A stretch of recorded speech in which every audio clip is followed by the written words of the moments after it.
Bem, graças a Deus por estarmos mais uma vez aqui nesta atividade. Que o Deus Eterno continue nos abençoando grandemente. Para mim é uma satisfação imensa estar aqui nesta ocasião para juntos estarmos estudando a Palavra de Deus. Eu peço que o Deus Eterno de Israel abençoe a todos grandemente que compareceram aqui nesta ocasião para vir e ouvir a sua palavra. E também para mim é uma satisfação imensa estar estudando com aqueles ouvintes que vão nos acompanhar através do YouTube também. Que o Deus Eterno lhes abençoe grandemente, que vocês possam desfrutar de um grande aprendizado da Palavra de Deus através da instrução do Espírito Santo. Quem estiver com a sua Bíblia, por gentileza, abra em Tiago, no capítulo 5, e a partir de hoje nós vamos começar exposições no último capítulo da carta de Tiago. Então que o Deus Eterno nos abençoe grandemente. Nós teremos aí uma marca até de 4 cultos ainda neste capítulo 4, e hoje nós damos o pontapé inicial nos estudos neste capítulo 5 de Tiago. É uma passagem bastante dura também, onde Tiago traz aí palavras de correção a uns tais ricos opressores que eram acostumados ali a suplantar a vida dos crentes ali que eram mais pobres e que eram obrigados a trabalhar em suas vinhas, em suas colheitas ali, em seus campos. E desta forma, eles sendo ricos, eles abusavam ali do seu poder para surrupiar a casa do pobre. Então abra comigo aí no capítulo 5 de Tiago e nós vamos encontrar essas palavras. Desde o verso 1 até o 6, diz assim, ó: Atendei agora, ricos, chorai lamentando por causa das vossas desventuras que vos sobrevirão. As vossas riquezas estão corruptas e as vossas roupagens comidas de traça.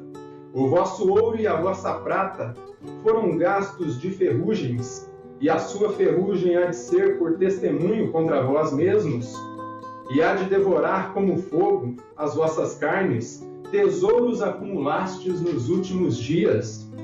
Eis que o salário dos trabalhadores que ceifaram os vossos campos e que por vós foi retido com fraude, está clamando, e os clamores dos ceifeiros penetraram até os ouvidos do Senhor dos Exércitos. Tendes vivido regaladamente sobre a terra, tendes vivido nos prazeres, tendes engordado o vosso coração em dia de matança, tendes condenado e matado o justo, sem que ele vos faça resistência. Amém? Amém. Até aqui a leitura da palavra de Deus. Então, como eu disse, o nosso autor aqui, Tiago, nessa sessão, ele passa a fazer o uso aí de um tom aí profético de acusação.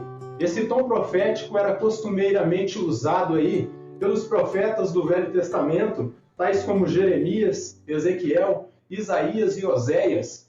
Eram comuns eles usarem esse tom pesado aí: escutai, ouvi agora a voz do Senhor. Então ele traz esse tom aí de acusação, um tom pesado, um tom profético, muito usado aí no Antigo Testamento. Usa esse tom taxativo aí, meus irmãos, para condenar mais uma vez esses tais ricos ímpios aí e opressores. Ele já havia condenado esses ímpios aí no capítulo 2. E agora no capítulo 5 ele volta a tratar com eles. E vocês vão perceber aí ao decorrer da leitura de que ele não se dirige a esses homens aí como sendo irmãos, pelo fato de que eles não eram irmãos em Cristo. Eles eram ímpios e provavelmente nem chegariam a ouvir essas palavras de Tiago aqui. Mas alguém pode se perguntar: mas pastor, e por que ele trazer essas palavras na congregação se a pessoa que era destinatária dessas palavras não escutaria? Essas palavras foram faladas para que os crentes entendessem que Deus estava atento aí à sua causa. Ele não estava fazendo vista grossa.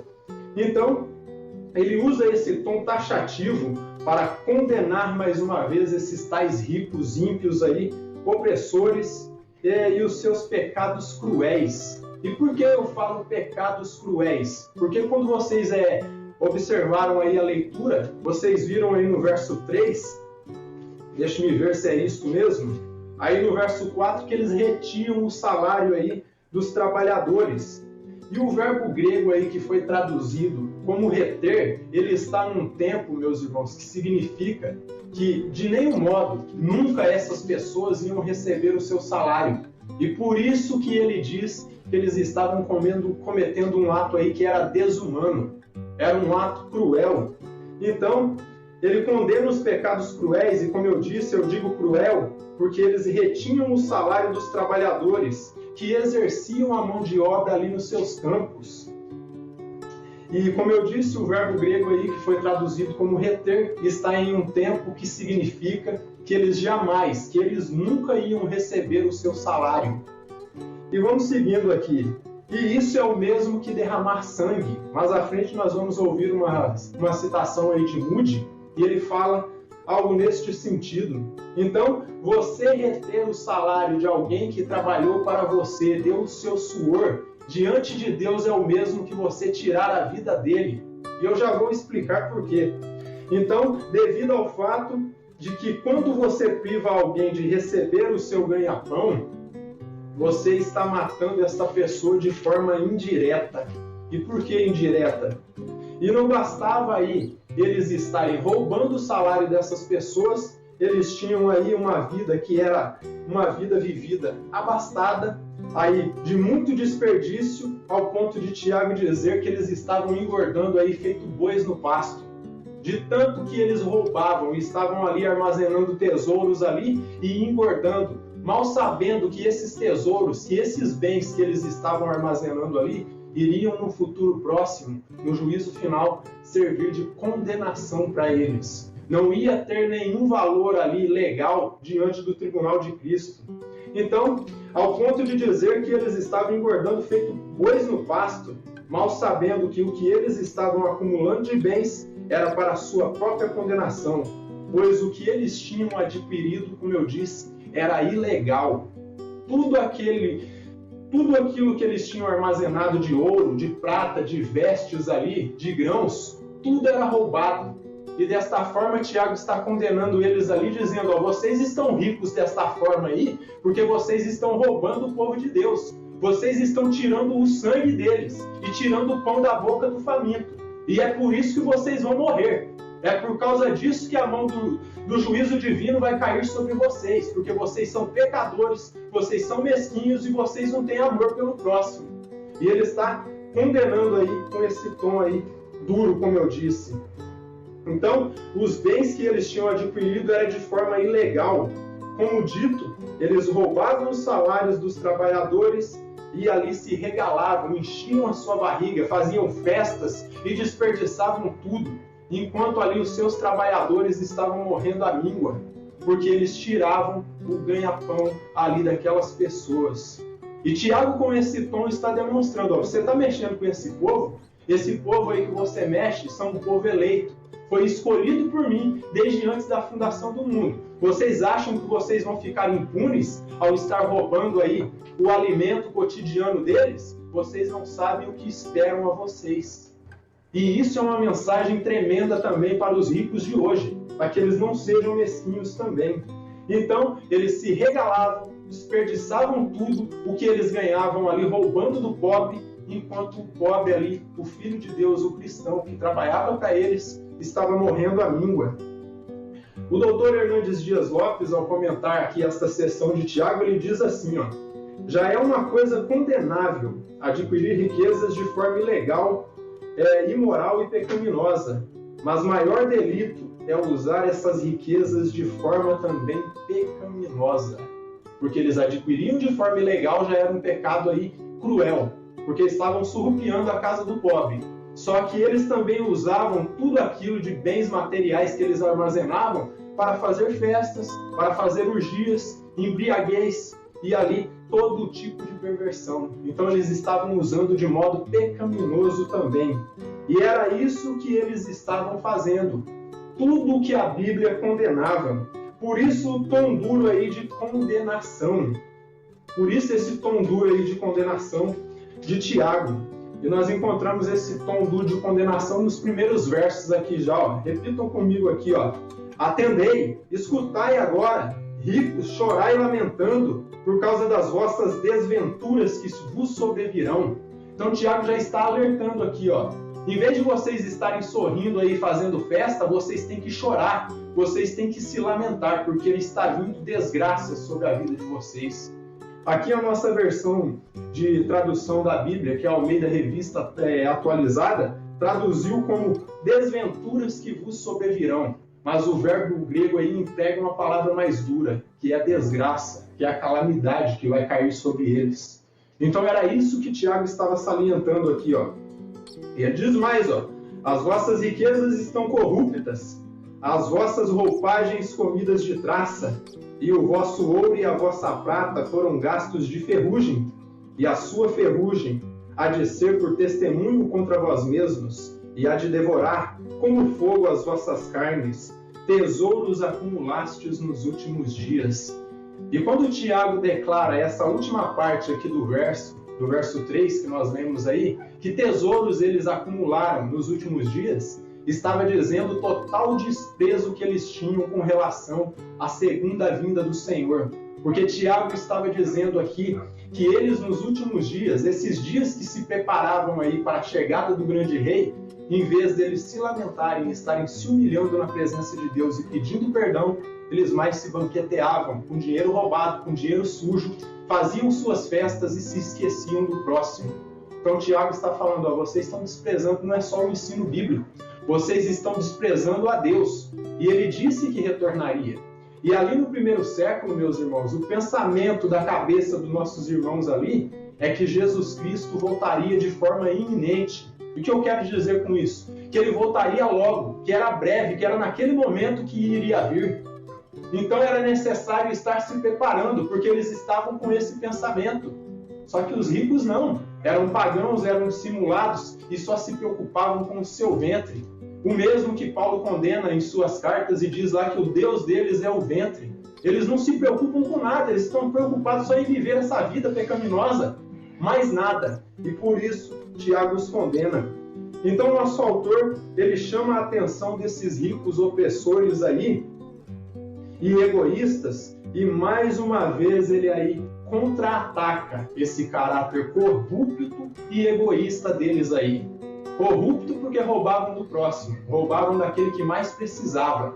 E também egoístas porque se preocupavam apenas com eles mesmos. Então ele diz que o fruto do seu roubo não teria valor algum no dia do juízo. E por isso que ele fala aí que todos os bens ali que eles tinham adquirido, as riquezas haviam se corrompido. A roupagem, as vestes, estava corroída de traça. E ali o ouro e a prata comido de ferrugem. Só que alguém pode falar, mas metais preciosos não enferrujam. E eu vou chegar nisso aqui. Por que ele fala que o ouro e a prata estão enferrujando quando ouro e prata não oxidam? O que ele quer dizer é algo metafórico ali. Ele está dizendo que todos esses bens materiais, com o tempo, eles vão perdendo valor. O ouro naquela época tinha um valor. Você chega hoje por conta de cotações aí da bolsa, ele acaba valendo outro tipo de valor. Então o ouro já não vale o mesmo valor que valia lá nos tempos bíblicos. E desta forma não seriam ali segurança. E sabem por quê? Porque esses homens ricos aí, eles estavam acostumados a usar o dinheiro roubado para comprar os juízes ali daquele tempo e condenar o pobre, arrastar nos tribunais, alguns sentenciá-los até a morte e acabar com a vida deles. E por isso que Tiago está dizendo, você acha que o seu dinheiro vale alguma coisa? Essa porcaria que você chama de dinheiro, no dia do juízo final não vai valer nada. Você não vai levar nada aqui desta terra.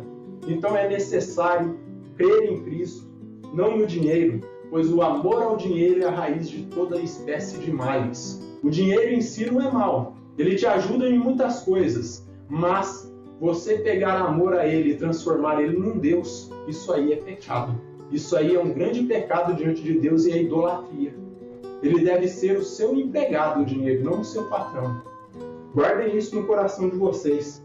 Então, e diz que o fruto do roubo deles não teria valor algum diante do juízo final, mas ao contrário, seria aí testemunhas de acusação, no sentido de que seriam provas ali do mau caratismo deles, de não cumprir os mandamentos de Deus. O primeiro aí era a lei régia, de amar o próximo como a si mesmo e a Deus sobre todas as coisas, e a outra, a lei mosaica, que defendia os trabalhadores. Abra comigo aí em Deuteronômio, capítulo 24 e versículo 15. Deuteronômio 24, versos 14 e 15. E já gostaria de abrir um parênteses aqui, enquanto vocês vão abrindo aí as suas Bíblias. Lá no período do Velho Testamento, a lei mosaica protegia tanto os trabalhadores, que eram chamados de jornaleiros, quanto os servos. Talvez aqui vocês não saibam que os servos recebiam salário naquela época também. Eles não eram humilhados como um escravo. Era totalmente diferente o servilismo da escravidão. E desta forma, se um senhor desse contratasse o serviço de um servo, relasse a mão nele para agredi-lo fisicamente ou moralmente, o servo ele tinha direito de deixar de servir aquele senhor. Então, era meio salário que um servo recebia. Então, era metade de um denário, segundo o que nós estudamos ali. E um trabalhador, ele recebia um denário, que era o salário de um dia. Então, em Deuteronômio 24, versículos 14 e 15, veja que o profeta Moisés aqui, ele declara: não oprimirás o jornaleiro pobre e necessitado, seja ele teu irmão ou estrangeiro que está na tua terra e na tua cidade. Então aqui ele já diz, seja estrangeiro ou seja israelita, você tem que tratar o trabalhador, aquele que trabalha no seu campo ali, do mesmo modo. Não é para fazer diferenças. No seu dia lhe darás o seu salário antes do pôr do sol, porquanto é pobre e disso depende a sua vida, para que não clame contra ti ao Senhor e haja pecado em ti. Então isso aqui está previsto na Escritura. Ele está dizendo aqui, o trabalhador trabalhou no seu campo, terminou o dia ali, terminou o dia do trabalho, já paga ele, despede ele com o seu dinheiro, com o seu salário, porque disso depende a vida dele. Ele é pobre, ele precisa comer, ele precisa se alimentar, ele precisa sustentar a família dele. Então Moisés já havia estabelecido, e naqueles tempos o trabalhador trabalhava um dia inteiro ali, no final do expediente, no final ali do seu trabalho, ele já queria receber. Ele queria o dinheiro para ele comprar o alimento para levar para os seus filhinhos, para a sua esposa. E quando ele fazia isso e deixava de pagar, quando o empreiteiro ali, o dono de terras, não pagava o salário, acarretava muitas dificuldades ali. Aquele homem não ia ter o que levar para sua casa. E desta forma, Deus está dizendo, se você deixar de pagar o salário para ele, ele vai clamar a mim. E o pecado vai ser encontrado em ti. Então a Bíblia está dizendo que protege o trabalhador, e isso se aplica até nos dias de hoje.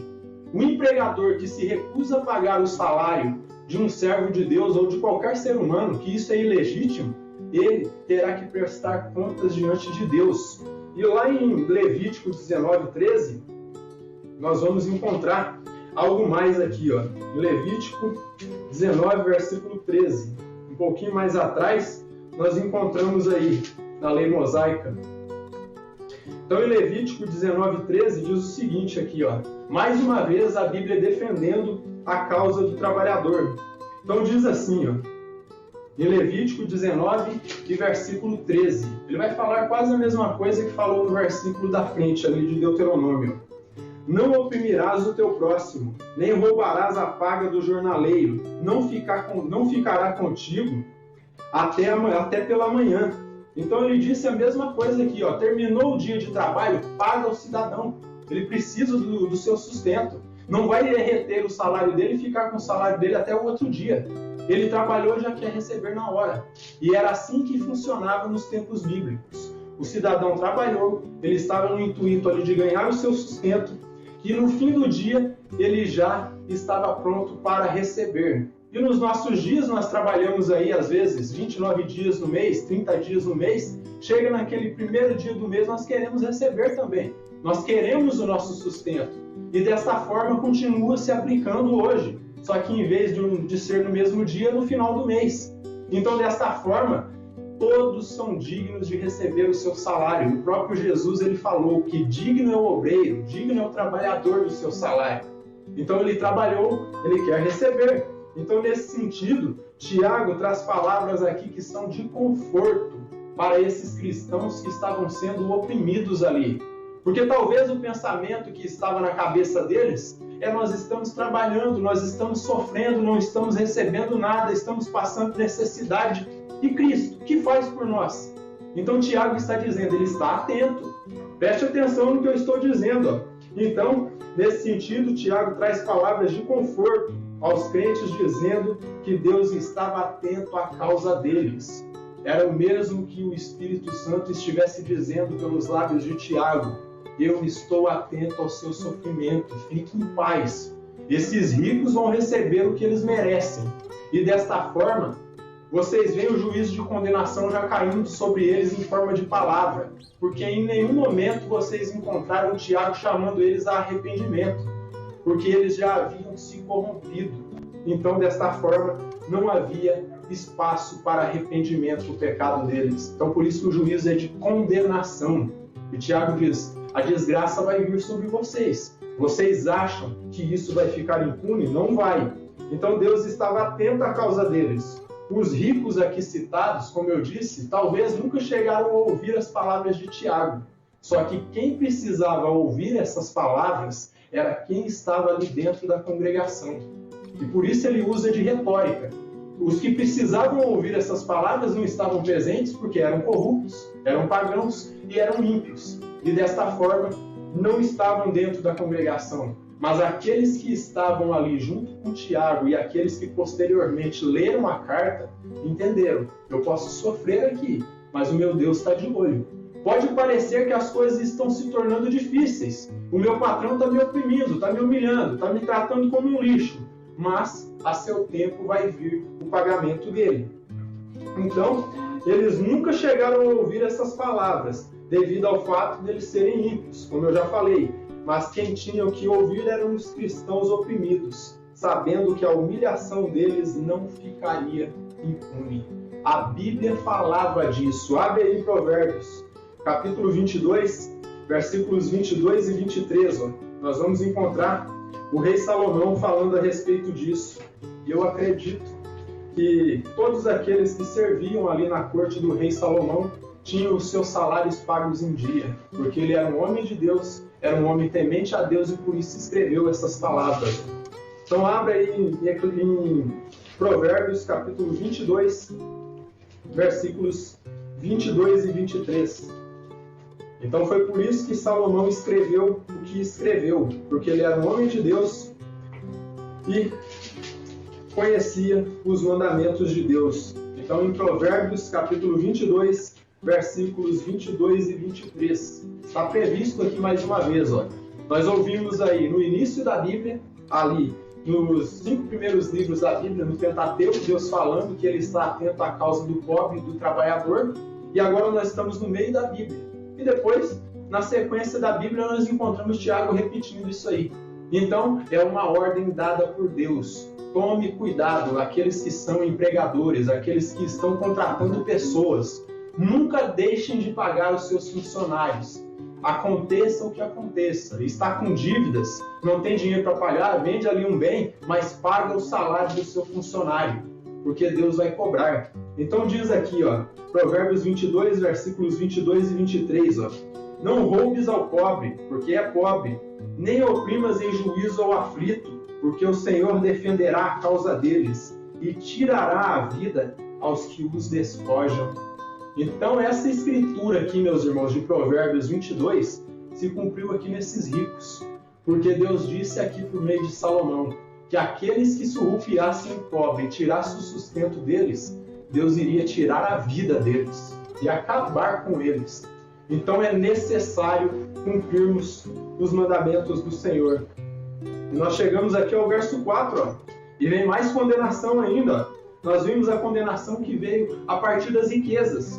A condenação que veio dos lábios de Tiago, dizendo que havia calamidade sobre eles. Agora ele fala do salário também, que o salário estava clamando. Então no verso 4 aqui de Tiago, capítulo 5, diz assim, Eis que o salário dos trabalhadores que ceifaram os vossos campos, e que por vós foi retido com fraude, está clamando. E os clamores dos ceifeiros penetraram até os ouvidos do Senhor dos Exércitos. E ele faz questão de usar o termo aqui, Senhor dos Exércitos, para denotar a autoridade do grande rei, porque ele é o Rei dos Reis e o Senhor dos Senhores. Então ele continua a sua sentença de condenação e declara que o salário deles ali que tinha sido roubado estava aí clamando diante de Deus num sentido acusativo. Esse salário que eles tinham roubado em um sentido fraudulento. E como eu digo fraudulento é porque eles metiam a mão na cara dura.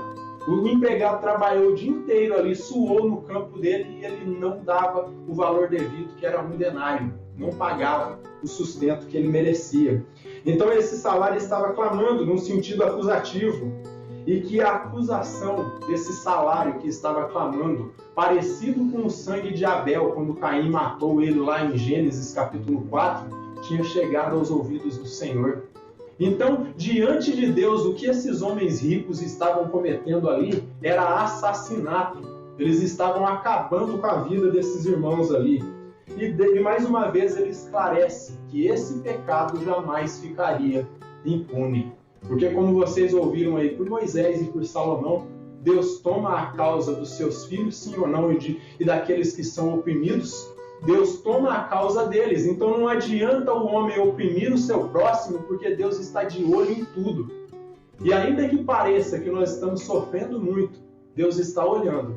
E no seu tempo vai vir a cobrança aí. E de versos 5 a 6, nós encontramos algo interessantíssimo aqui, ó.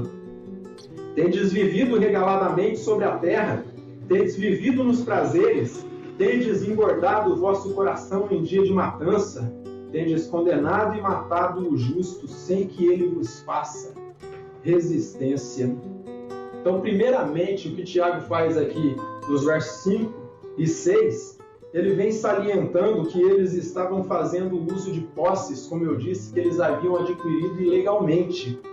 E mais uma vez, está citando aí que essas posses que eles haviam adquirido ilegalmente, como já salientado, seriam testemunhas de acusação diante de Deus no tribunal de Cristo contra eles. Todas as posses, tudo que eles surrupiaram do pobre ali no dia do juízo, iria ser como provas de acusação. E todo o dinheiro adquirido, como eu disse anteriormente, não serviria para subornar o juiz dos juízes. Talvez eles tinham em mente, quando chegar lá naquele juízo final, lá eu vou subornar o juiz e vou passar para a eternidade. E não é assim que funciona. Você tem que crer em Cristo, se arrepender dos seus pecados para entrar no reino. Se você não fizer desta forma, você continuará sendo ímpio. E o juízo de Deus virá sobre aqueles que não se arrependem. Então, ele começa a dizer que essas posses seriam testemunhas de acusação contra eles, denotando que elas não tinham valor algum diante de Deus, a não ser valor de provas de acusação contra eles. Seriam provas que denotariam todo o pecado cruel que eles haviam cometido. E no verso 3, como eu disse, ele declara que prata e ouro que eles haviam ali adquirido, ajuntado, haviam se enferrujado. E como eu disse, isso deve ser aí interpretado como sendo uma metáfora, visto aí que metais preciosos não enferrujam. E desta forma que ele estava dizendo, mais uma vez eu repito, que esses bens materiais com o tempo iriam perdendo o seu valor e não teriam sentido algum. Então, retomando o verso 6, Tiago aí ele fala que esses ricos haviam matado alguns e condenado ali inocentes por conta da sua frustração e loucura por causa do dinheiro. Então Tiago fala que os ricos haviam condenado e matado os justos. Aí que claramente esse justo aí que ele se refere são os trabalhadores que haviam sido justificados pelo sangue do Cordeiro derramado na cruz do Calvário. Não é outro justo que ele se refere ali, pois declara que eles ali não tiveram nenhum tipo de resistência. E por que quando o rico começou a prender eles, levar aos tribunais, alguns tirar a sua vida, eles não prestaram resistência? Porque eles haviam aprendido isso do Mestre. Lá em Mateus, no capítulo 5, versículo 39, nós vamos encontrar Jesus falando a respeito disso, que não era para os cristãos revidarem os seus inimigos, mas deixar nas mãos do Senhor. Diz assim, prestem bem atenção. Vou pegar do verso 28, do verso 38 em diante. 38 e 39, de Mateus capítulo 5. Ouvistes o que foi dito, olho por olho, dente por dente. Então, é olho por olho, dente por dente. Então, alguém fez mal para você, paga com mais mal, segundo isso. Eu, porém, vos digo, não resistais ao perverso, mas a qualquer que te ferir na face direita, volta-lhe também a outra. Então, por isso que esses irmãos, em humildade e submissão, a palavra de Deus eles não revidaram. Tiago está dizendo, tudo isso será cobrado. Então, eles não fizeram resistência. Isso pode ser entendido de forma literal, essa morte aí, pois provavelmente eles sabiam tirar da vida de alguns. Mas, de acordo com o que Tiago diz aqui, subentende-se que o que o nosso autor fala aqui é algo metafórico, essa morte aí. Porque, como eu disse anteriormente, quando você priva alguém, um homem aí ou uma mulher do seu salário, você está ali antecipadamente tirando a vida dela. Então, é metafórico esse morte que ele usa aí. Pois, como abordado, privar o trabalhador do seu salário é o mesmo que matá-lo. Pois a falta do ganha-pão aí acarreta várias dificuldades. Porque não só o trabalhador ali ele fica sem recursos para a sua vida cotidiana, como também a sua esposa e os seus filhos. E desta forma é algo desumano isso que eles estavam fazendo. E é esse pecado desumano aí que Tiago está condenando. Eu digo desumano, mas se você ler a história dos pregadores antigos, João Calvino chamava isso aí de barbaridade. Você privar alguém do seu salário. O Moody, ao comentar esse verso 6 aí, ele diz assim, privar o próximo do seu ganha-pão é assassiná-lo. Deixar de pagar o salário a um empregado é derramar sangue. É o mesmo que tirar a vida. Porque, como eu disse, você mata a pessoa por tabela. Se ele não tem recursos ali para comprar os alimentos e levar para sua casa, sua família vai morrer à míngua. E é por isso que Tiago condena esses homens. Porque eles eram desumanos, mesquinhos e cruéis. Não tinham amor pelo próximo e, como eu disse, ali comentando Tiago usa umas palavras ali que salienta que eles, ao acumular esses bens aí, estavam engordando, feito boi no pasto, preparado para o dia de matança, para ser degolado. Porque aqueles bens ali que eles estavam captando era ilegal. Então Moody chama isso de derramar sangue. E eu comento, ou seja, sangue inocente, essa atitude corrupta aí, é derramar sangue e sangue inocente, porque o cara, ele está ali, está trabalhando, está atrás do seu sustento, está ali honestamente, foi lá e pediu para o empregador um emprego, o empregador deu, só que quando chegou no final do dia ele não quis pagar. E desta forma, a sua família estava padecendo necessidades. Então, Tiago condena aqui esse pecado desumano de privar o próximo ali do seu salário.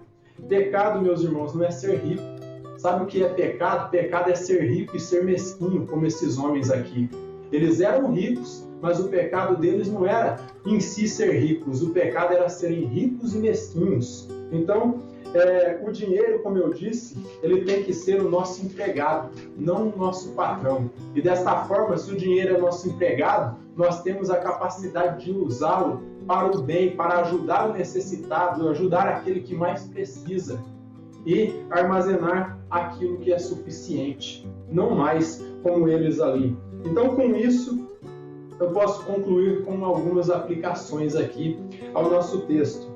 O primeiro ensinamento que Tiago traz aqui, ou ele frisa, ele traz à tona, porque como nós ouvimos aí, Jesus e os profetas do passado já haviam ensinado a respeito disso. É a questão aí do pecado da avareza. E eu chamo de avareza você aí acumular bens desenfreadamente. Isso é avareza, porque você está acumulando mais coisas do que você precisa. Enquanto tem gente passando necessidade, sofrendo ali, é como se fosse um multimilionário aí que compra, sei lá, uma dezena de carros ali, tem Porsches, tem Mercedes, tem carros de luxo ali dentro da sua garagem, enquanto o outro está andando a pé. E desta forma, ele está acumulando bens ali enquanto o outro passa necessidade, quando ele podia pegar uns 9 desses carros aí, vender e começar a ajudar o próximo. Era melhor do que ter essa quantidade de bens aí e não servir para nada, só para dizer que tem um monte de carros ali, de luxo e nada mais. Então Tiago nos ensina, ou frisa, ou traz à tona a questão do pecado da avareza, porque nossas vidas, meus irmãos, não consistem aí no acúmulo de bens aqui nesta terra, no acúmulo desenfreado de bens. Nossa vida ela está em Cristo, está em seu reino. Não é nos bens aqui desta terra. Então, o acúmulo de bens aí desenfreado é a avareza. Devemos armazenar aquilo que é suficiente para termos vidas aí que sejam confortáveis. Veja em 1 Timóteo, capítulo 6, o que o apóstolo Paulo ele fala com relação a isso. No mesmo capítulo onde ele fala que o amor do dinheiro é a raiz de todos os males. Então aqui nos versos 7 e 8, do capítulo 6 de 1 Timóteo, nós vamos encontrar algo importantíssimo aqui que Paulo ensinou a respeito deste tópico aqui. Então 1 Timóteo, capítulo 6, versículos 7 e 8. Então já estamos concluindo aqui, já estamos trazendo nossos ensinamentos finais aqui, Então diz assim, porque nada temos trazido para o mundo, nem coisa alguma podemos levar dele. Tiago parece aqui fazer alusão a esse tipo de coisa também, que está posto que nada trouxemos para este mundo aqui e que nada podemos levar dele. Então, para que acumular tantos bens desenfreadamente se nós não podemos, no dia da nossa morte, levar o que nós acumulamos aqui? A única coisa, meus irmãos, que nós vamos levar aqui desta terra são as obras que nós fizemos para o reino de Deus, porque aí você está construindo sobre um sólido fundamento. Anteriormente, vocês ouviram que a vida aí, de acordo com o ensinamento de Tiago, é como um sopro. A nossa vida aqui nesta terra é passageira. E Paulo aqui em 1 Timóteo, no capítulo 6, versículos 7 e 8, ele diz o mesmo. Porque nada temos trazido para o mundo, nem coisa alguma podemos levar dele. Tendo sustento e com o que nos vestir, estejamos com isso contentes. Então ele está dizendo, está posto aí que nada nós podemos levar desta terra. Nós viemos nu para este mundo, e quando chegar o dia do juízo, talvez pode ser que metaforicamente nós vamos voltar nu, sem levar nada. Porque tudo que nós conquistamos aqui nesta terra é passageiro, igualzinho à nossa vida. Então por isso não devemos dar valor às coisas aqui deste mundo. Buscai primeiramente o reino dos céus e a sua justiça, e as demais coisas serão acrescentos. Jesus ensinou isso lá em Mateus 6,33.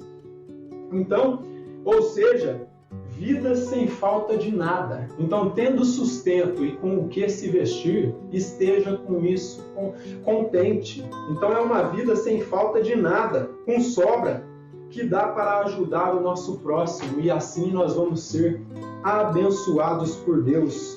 Então, Jesus ensinou isso, que a nossa vida não consiste no acúmulo de bens aqui desta terra, lá em Lucas, no capítulo 12, veja comigo, capítulo 12 e versículo 15, Prestem bem atenção no que o nosso amado Salvador, Jesus Cristo, ele nos diz aqui, Lucas capítulo 12 e versículo 15. Então Jesus disse que a nossa vida não consiste nos bens que acumulamos aqui nesta terra. A nossa vida consiste em se entregar para Ele. A nossa vida se consiste em Cristo e no seu reino. Então lhes recomendou: tende cuidado e guardai-vos de toda e qualquer avareza, porque a vida de um homem não consiste na abundância dos bens que ele possui. As nossas vidas não consistem nos bens acumulados aqui. Os ricos opressores, ali do período de Tiago, eles achavam que as suas vidas consistiam ali nos bens materiais. E por isso, quanto mais eles roubavam ali dos crentes e das pessoas mais simples, para eles era melhor, porque eles achavam que a vida começa aqui e acaba aqui, que não tem nada do outro lado. E por isso que eles não se importavam com nada a não ser com eles mesmos. É o umbigocentrismo ou egoísmo. Essa palavra ego, aí em grego, refere-se ao seu próprio eu. A pessoa que se preocupa só com ele mesmo, com seus próprios interesses e se esquece da causa dos pobres, dos órfãos e dos necessitados, das viúvas, como a Bíblia nos ensinou, a causa do seu próximo. E o seu próximo quem é? É fácil você amar alguém que está lá no Vietnã ou está lá na Ucrânia sofrendo com essa guerra aí. Difícil é amar quem está do seu lado. Fácil é você falar, eu amo o meu próximo, eu me compadeço daquele que está sofrendo por causa da guerra lá na Ucrânia. Mas difícil é você amar e olhar para a causa daquele que está do seu lado. E isso é uma frase aí que foi dita por um filósofo brasileiro chamado Mário Sérgio Cortella. Ele fala algo nesse sentido. Ele é cristão também, mas sua área é filosofia. Só que ele fala muito a respeito do amor pelo próximo. Me lembrei dessa frase aí dele e resolvi citar aqui para vocês. Fácil é você amar quem está longe, difícil é amar quem está do seu lado. Então, não passa de hipocrisia você falar, eu amo aquele que está sofrendo lá não sei aonde, mas se esquecendo de quem está do seu lado. Talvez esses ricos ali falassem isso, eu amo fulano de tal que está sofrendo em tal lugar. Mas aqueles trabalhadores que estavam ali cooperando com eles para que a sua safra fosse colhida e não fosse comida de bichos, eles desprezavam e humilhavam. Então, nesse sentido, é hipocrisia. E a vida deles, na cabeça deles, consistia só no ganho, só no lucro. E o nosso segundo tópico aqui de aplicação, o nosso autor também alerta o seguinte aqui, meus irmãos, que os ricos lá daquela época e os ricos do presente, eles devem entender uma coisa, que eles não devem humilhar o próximo, não devem humilhar o pobre, aquele que ali oferece mão de obra para eles. Porque geralmente, em todas as culturas vocês vão encontrar, do passado e do presente, os pobres sempre se ofereciam para trabalhar para os ricos. Porque eles tinham ali um recurso para oferecer para eles. Então esses ricos aí era fonte de sustento para esses pobres. E desta forma eles, com amor pelo próximo, não vou dizer nem amor por Deus, mas amor pelo seu semelhante, eles deviam ali pagar certinho o salário desses homens e mulheres ali, mas eles não pagavam, eles não tinham esse amor. Então, o nosso autor também alerta que os ricos daquela época e os do presente necessitam entender que eles não devem humilhar os pobres e ali aqueles que são mais humildes do que eles, por uma exclusiva coisa, que os pobres hoje, eles serão os ricos amanhã, no reino vindouro, no reino milenar do nosso Senhor Jesus Cristo. E esses ricos, se eles continuarem, não digo generalizadamente dizendo que todos os ricos são ímpios, há ricos que são muito bons, que são filantropos, que se preocupam com a causa da humanidade. Eu não estou me referindo a esses. Eu estou me referindo a esse tipo de rico aqui abordado por Tiago, que não se preocupa com a causa do necessitado.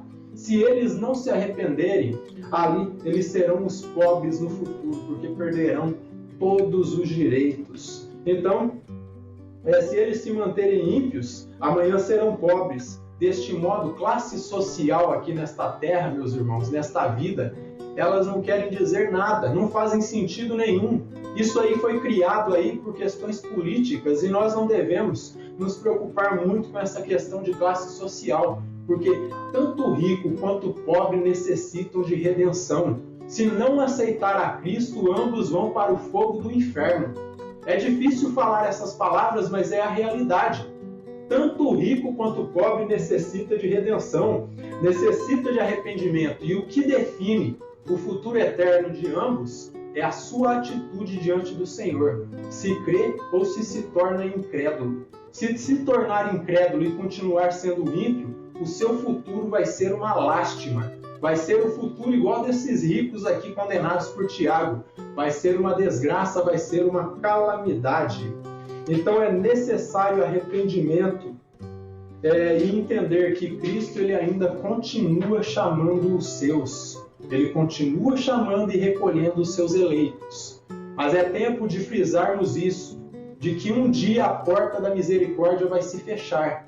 E quando essa porta se fechar, não haverá espaço mais de misericórdia para ninguém.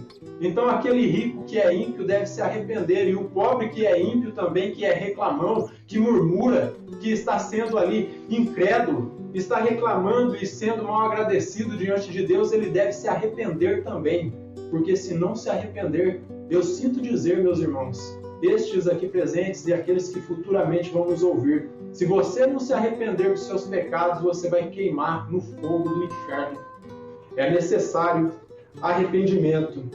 E então o que deves fazer é se humilhar e se entregar a Ele, reconhecendo que a única forma, meus irmãos, de nós vencermos esta guerra, esta batalha aqui nesta terra, é através dele, é através do Senhor e Salvador Jesus Cristo. Não há outro meio de salvação, não há outro meio de redenção. Então aquele que ainda não se arrependeu, eu convido que se arrependa e se entregue a Cristo, porque o tempo está se esgotando. Então é necessário arrependimento. Que o Eterno nos abençoe grandemente.